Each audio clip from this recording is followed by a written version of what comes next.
Today we're going to discuss some of the features of PowerPoint 2007. We're going to go over some of the changes that were done and basically how to function within PowerPoint. The first thing that we're going to discuss is what has changed from previous versions. These menu tabs or these menu key functions have been changed to tabs, and within these sections you can basically do anything you need to do within PowerPoint. We'll discuss the Home tab.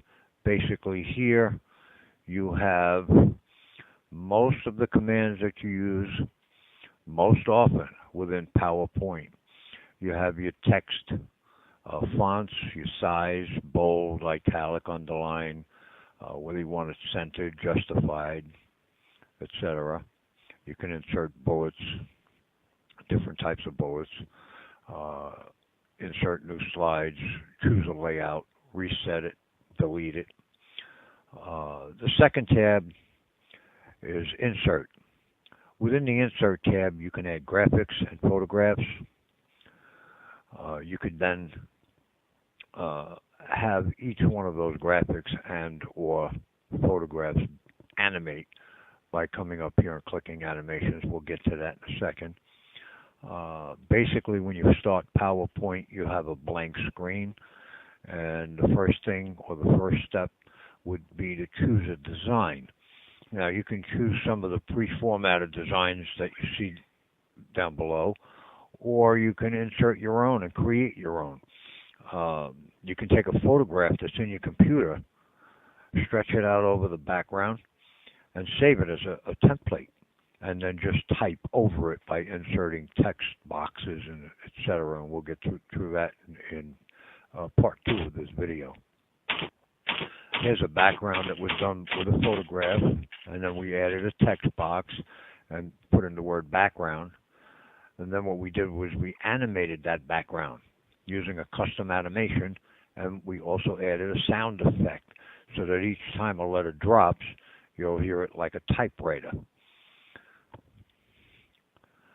You can add movement and the action within the Animations tab right here, and we'll give you a little example. You can insert, for example, a graphic, a star, and have that animate.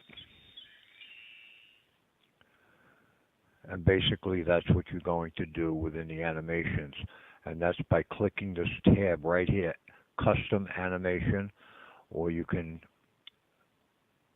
select Do Not Animate and just have it appear. You can have numbers come in and spill out. All kinds of different effects within the animations. Once it appears, you can have them disappear by having an exit animation. The slideshow assists you in setting one up, as the one you're seeing now. You can record narration by clicking here. You can rehearse your timing so that the narration and the slide are in sync, and then within the slideshow you can rehearse it to make sure that it's okay. You can have a custom slideshow. You can use the present view, use the different resolutions, start the slideshow from the beginning or a current slide. And there's also a feature where it's pack and go within set up the slideshow. By setting up pack and go, you can email it to anyone you want. They don't even need PowerPoint to view it. It packs it with a viewer so that when they open up your email, they will get the slide presentation, and it's all automatic. You do not have to click a mouse as long as you set up a rehearsal and you use the timings within that rehearsal. We'll get into that again in part 2. Your Review tab will go through spell check. You can research, do tutorials, add comments. You can protect it and lock it so no one can make any changes. as you notice, that tells you down below. And then the View tab, okay, all of the views in which you can work within PowerPoint. You have a normal view, which you're looking at now.